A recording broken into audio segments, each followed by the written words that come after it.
आदरणीय दर्शक नमस्कार, म पुण्य प्रसाद प्रसाई। 1954सम्म दक्षिण एसियाकै शक्तिशाली रूपमा रहेको नेपाली सेनालाई भारतीयहरूको षड्यन्त्रले कसरी शक्तिहीन बनाइयो, आज म चर्चा गर्न गइरहेको छु। कृपया पुरा भिडियो हेर्नुहुन अनुरोध पनि गर्छु। अहिले नेपालको अतिक्रमित भूभाग फिर्ता ल्याउनको लागि दस्तावेजहरूको संग्रह गर्नु पहिलो आवश्यकता भएको छ, किनभने भारतले वार्ता गरेर यो समस्या सुल्झाउने भनिसकेपछि हामीसँग हाम्रा ती क्षेत्रहरू भएको प्रमाण पनि दिनुपर्ने हुन्छ, किनभने उसले कब्जा गरेर बसिसकेको छ। यदि त्यो भूमि उसको सेना नबसेर हाम्रो सेना बसेको भए सायद भारतले यो भूमि मेरो हो भनेर प्रमाण दिनुपर्ने हुन्थ्यो, तर शक्तिले हामीलाई बाध्य पारेको छ, किनभने उसले आफ्नो शक्ति त्यहाँ प्रयोग गरिसकेको छ, सेना त्यहाँ बसिसकेको छ र जहाँ जहाँ उसले सेनाहरू राख्छ, जहाँ जहाँ उसले भूमि कब्जा गर्छ, अब त्यहाँ हामीले प्रमाण दिँदै हेर्नुपर्ने अवस्था सिर्जना भएको छ। तर नेपाल सरकारसँग कुनै पनि किसिमको दरिलो प्रमाण छैन र उनीहरूले तयार गरेका छैनन्। घुसखोर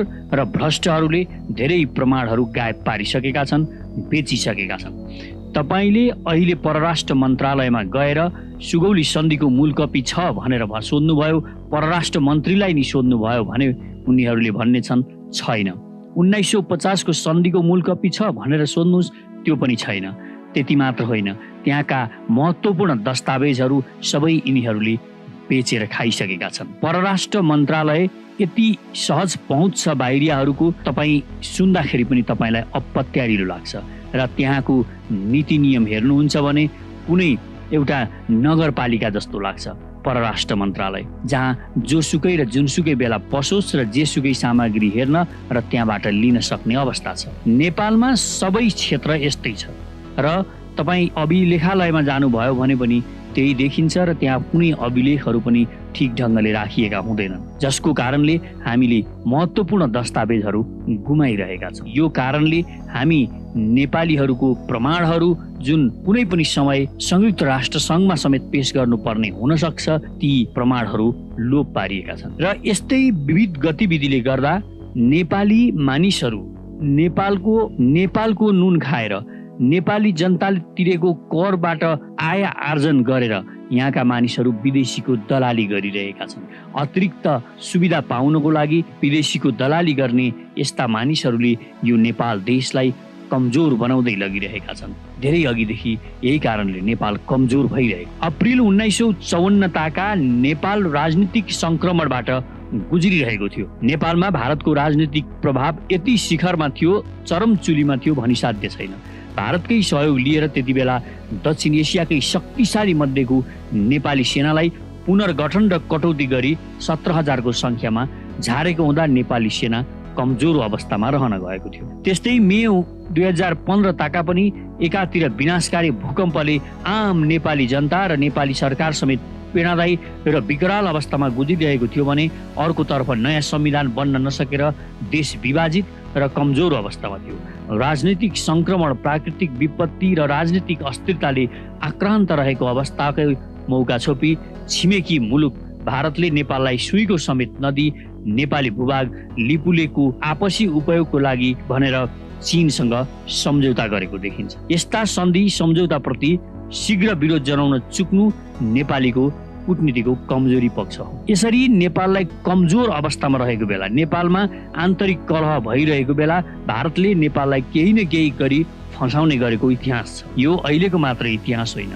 लिपुलेकमा चीनसँग सम्झौता गर्नु पनि यसको मुख्य कारण त्यही हो। लिपुलेक नेपालको हो कि होइन चीनलाई थाहा नहुन सक्छ, तर भारतलाई स्पष्ट रूपमा थाहा थियो त्यो नेपाली भूभाग हो। नेपाली भूभागको बाटो भएर व्यापार गर्छु भनेर दुई देशले सम्झौता गर्दा त्यहाँ नेपालको सहभागिता हुनु पर्थ्यो कि पर्दैन थियो। यो भारत र चीनको नै मिचाहा व्यवहार हो, तथापि भारतले यसमा ठुलो रोल खेलेको देखिन्छ। सामरिक दृष्टिले कालापानी क्षेत्र भारतको नियन्त्रणमा रहनु चीनको सामरिक हितमा छैन। यो चीनले अहिले मात्र बुझ्दैछ। चीनलाई उक्त भूमिमाथि या त नेपालको स्वामित्व बारेमा सत्य तथ्य प्रमाणको अभावमा सम्झौता गरेको हुन सक्छ, अथवा आर्थिक हितलाई दृष्टिगत गरी लिपुलेकलाई व्यापारिक प्रयोजनको लागि उपयोग गर्ने उद्देश्यले भारतसँगको सम्झौता गरेको हुन सक्छ। त्यो नाकाबाट विशाल जनसङ्ख्या भएको भारतसँग व्यापार गर्दा चीनलाई अत्यधिक आर्थिक फाइदा हुने कुरा त घाम जत्तिकै छर्लङ्ग छ। लिपुलेखका सम्बन्धमा नेपालले चीनसँग छुट्टै कूटनीतिक वार्ता गरी वास्तविकता अवगत गराउनु पहिलो आवश्यकता हो। यसले भारत चीन बीच लिपुलेख सम्बन्धी हालसम्म भएका सम्झौतालाई निष्क्रिय बनाउन मद्दत पुग्ने देखिन्छ। कालापानीमा भारतीय फौज सन् 1951 मा नेपालमा भएको राजनीतिक परिवर्तन र अप्रिल 1954 बीचको अवधिमा आएर बसेको देखिन्छ। पञ्चायत कालमा सीमा अतिक्रमण र अरू संवेदनशील विषयहरू अहिले जस्तो खुला र स्वतन्त्र बहसको विषय बन्न पाउँदैन थियो। सरकारभित्र पनि सम्बन्धित उच्च पदस्थ व्यक्ति, उच्च घराना र राजदरबारको सीमित घेराभित्र मात्र यस्ता विषयमाथि छलफल सीमित रहने गर्दथ्यो। त्यही भएर कालापानीको विषय प्रजातन्त्रको पुनर्स्थापनापछि मात्रै जनस्तर र चर्चाको विषय बनेको देखिन्छ। लोकतन्त्रमा यस्ता संवेदनशील विषयमा खुला छलफल र विरोध प्रदर्शन हुन्छन्, तर पञ्चायतकालमा यो अवसर थिएन। यस कारणले गर्दा पनि पञ्चायतकालमा कुनै राष्ट्रियताको समस्या थिएन कि जस्तो देखिन्थ्यो, तर वास्तविकता त्यो थिएन। भित्रभित्रै भारतले धेरै ठाउँमा नेपाली भूभाग मिचेको थियो, जसका बारेमा बहस हुँदैन थियो र नेपाली शासकहरू चुपचाप र मौन रहन्थे। यसले जनचेतना फैलाउन, राष्ट्रिय भक्तिको भावना जगाउन र राष्ट्रिय सहमतिको वातावरण सिर्जना गर्न बल पुर्याउँछ भन्ने उनीहरूको मान्यता थियो। किनभने भारतले सिमाना मिचिरहेको छ भनेर यहाँको सरकारले केही गरेन भन्दा पञ्चायतप्रति जनताको वितृष्णा हुन्छ भनेर उनीहरू यस्ता समस्याहरूलाई जनतासम्म पुग्न दिँदैनथे। तर यसले सिधै समस्या समाधान चाहिँ गर्दैन। समस्या समाधान गर्नका लागि सरकारले तरो इच्छा शक्तिहरू राखी कूटनीतिक वार्ता भारतसँग गर्नु आजको आवश्यकता छ। ब्रिटिस भारतलाई ठूलो सैनिक मद्दत प्रदान गरेको फलस्वरूप नेपालले 1860 मा नयाँ मुलुक अर्थात् हालको बाँके, बर्दिया, कैलाली र कञ्चनपुर जिल्ला फिर्ता पायो।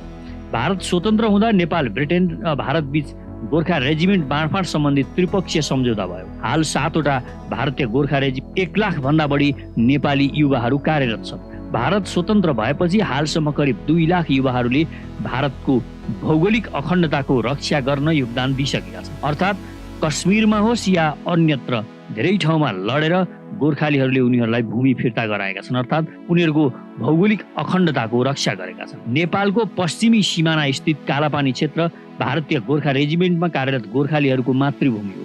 गोर्खाली सैनिकहरूले सन् 1962 को भारत चीन युद्ध, भारत पाकिस्तान बीचको सबै युद्धहरूमा बङ्गलादेश, श्रीलङ्का, सियानचिन लगायत संयुक्त राष्ट्रसङ्घीय शान्ति मिसन अन्तर्गत लेबनान, सुडान र सिरियालोनमा योगदान दिइसकेका छन्। नेपालले सैनिक मद्दत गरे बापत ब्रिटिस भारतले नयाँ मुलुक फिर्ता गरेर सहयोग गरे जस्तै स्वतन्त्र भारतलाई सैनिक मद्दत गरे बापत ब्रिटिस भारतसँग भएका सीमा सम्बन्धी सन्धि सम्झौताबाट कायम भएको नेपाली भूभाग कालापानी क्षेत्र फिर्ता गरेर उसले नेपालको भौगोलिक अखण्डता कायम राख्न सहयोग गर्नुपर्छ। साथै भारतले यो सहयोगको बावजुद दार्जिलिङ र कालिम्पोङ जुन क्षेत्र छ त्यहाँ भएर फुलबारी बन्दरगाहसम्म जानको लागि सम्भवतः त्यो क्षेत्र नेपाली भूभाग हुनुपर्छ। अर्थात् सुगौली सन्धिको जुन सम्झौता छ त्यो सम्झौताले छुन नसक्ने पूर्वतिरको भूभाग उसले नेपाललाई सुम्पिनु आजको आवश्यकता हो र यसो गरेको खण्डमा मात्र भारतसँग सम्बन्ध राम्रो हुन सक्छ। नत्र उसलाई हामीले गर्दै जाने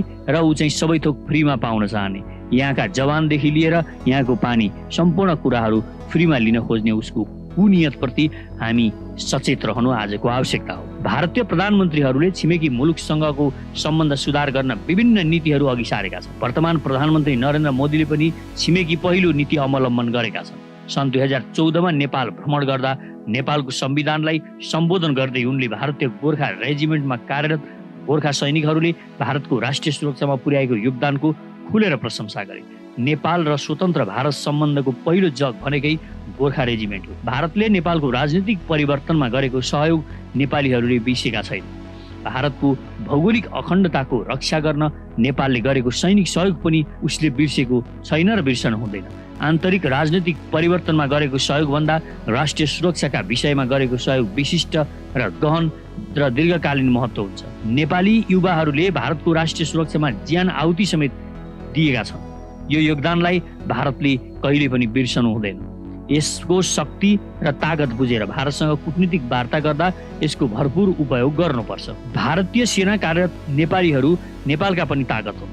नेपालका लागि भारतीय पूर्व राजदूत श्याम शरणको भर्खरै प्रकाशित एउटा लेखमा आफ्नो अनुभव बाँड्दै भनेका छन्, नेपालीहरू कालापानी जस्तै मुद्दाहरू राजनीतिक उद्देश्यले उठाउनकै लागि उठाउँछन्, तर त्यसपछि गम्भीर वार्तामा आउँदैन। अर्थात् यो देशका राजनेताहरू कुनै पनि मुद्दाहरूलाई भारतसँग छलफल गर्न चाहँदैनन् र त्यसलाई सुल्झाउन चाहँदैनन् भन्ने देखिएको छ। किनभने त्यो विवाद आउँछ भनेर उनीहरू डराउने गर्छन्। न कालापानी उनीहरूलाई छोड्न सकिन्छ, न त्यो नेपाली राजनीतिहरूले वार्ता गरेर ल्याउन सक्छन्। अहिलेको सबैभन्दा ठुलो समस्या भनेको यहाँको कूटनीतिक कमजोरी नै हो। हुन पनि ब्रिटिस र भारत नेपाल बीच सीमाङ्कन जस्तो जटिल र संवेदनशील विषय निराकरण भई सीमा स्तम्भहरू समेत गाडिसकेको पृष्ठभूमिमा स्वतन्त्र भारत र नेपाल बीच पुनः यो समस्या उत्पन्न हुनु, समस्या अझै गहिरिँदै जानु र समस्या समाधानका लागि गम्भीर कूटनीतिक वार्ता समेत हुन नसक्नु दुःखदायी छ। स्वतन्त्र भारत ब्रिटिस इन्डियाको निरन्तरता भएकाले नेपालले ब्रिटिस इन्डियासँग गरेका सबै सन्धि सम्झौता भारतले हुबहु स्वीकार गर्नुपर्ने हुन्छ।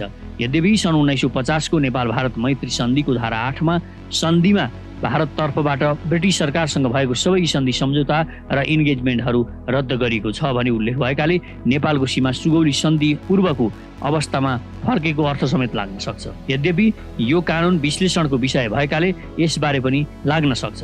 अर्थात् 1950 को सन्धिको हामी विरोध त गर्छौं, तर 1950 को सन्धिले नेपाली भूभाग जुन सुगौली सन्धि हुनुभन्दा अगाडिको भूभाग कायम थियो त्यही अवस्थामा फर्केको छ भन्ने पनि देखाउँछ। यदि नेपाल शक्तिशाली हुने र नेपालले अन्तर्राष्ट्रिय स्तरमा सशक्त पहुँच राख्न सक्ने हो भने हामीलाई अहिले ग्रेटर नेपाल फिर्ता लिनको लागि यो एउटा बुँदा काफी हुनेछ।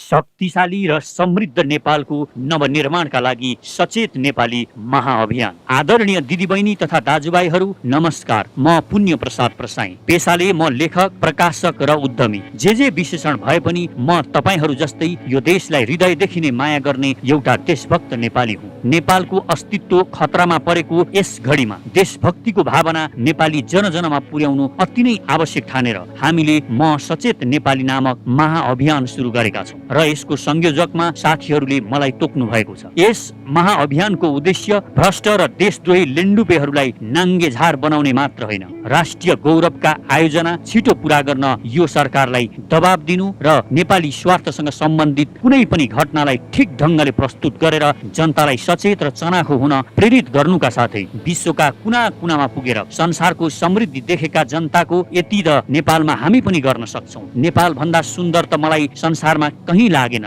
भन्ने जुन भावना छ त्यसलाई मूर्त रूप दिन र उहाँहरूलाई आफ्नो मातृभूमि फर्केर परिवारसँगै बसेर केही गर्न सक्ने उद्यमी हुन प्रेरणा दिनुका साथै नेपाल र नेपालीलाई माया गर्ने सकारात्मक सोच भएका मनहरूलाई गोलबद्ध गरेर नेपालको निर्माण गर्न यहाँको व्यथिति, विसङ्गति, भ्रष्टाचार र राष्ट्रद्रोही दलाल लेन्डुपे विरुद्ध लड्न एउटा विश्वसनीय, भरपर्दो र सशक्त आवाज निर्माण गर्नु हो, जुन आवाज सुन्न यो लम्पसारवादी सरकार पनि बाध्य बनोस्। हामीलाई यो देशका भ्रष्ट र लेन्डुपे नेता, भ्रष्ट र दलाल कर्मचारी टाठा बाठा बनेर विदेशीको पैसा खाएर परे देशै बेच्न पनि पछि नपर्ने विदेशी जासुसहरूले धेरै भ्रममा पारे। अब सचेत बनौं र अरूलाई पनि सचेत गराउँ। यो सचेत नेपाली महाअभियानको उद्देश्य सानो र सुन्दर नेपाल मात्र होइन, विशाल, शक्तिशाली र समृद्ध नेपालको नवनिर्माण हो। यसका लागि तपाई पनि भन्नुस् म सचेत नेपाली। र यदि हामीसँग हातमा हात र आवाजमा आवाज मिलाएर यो देशको नवनिर्माणको यो महाअभियानमा सक्रिय बन्न चाहनुहुन्छ भने हामीसँग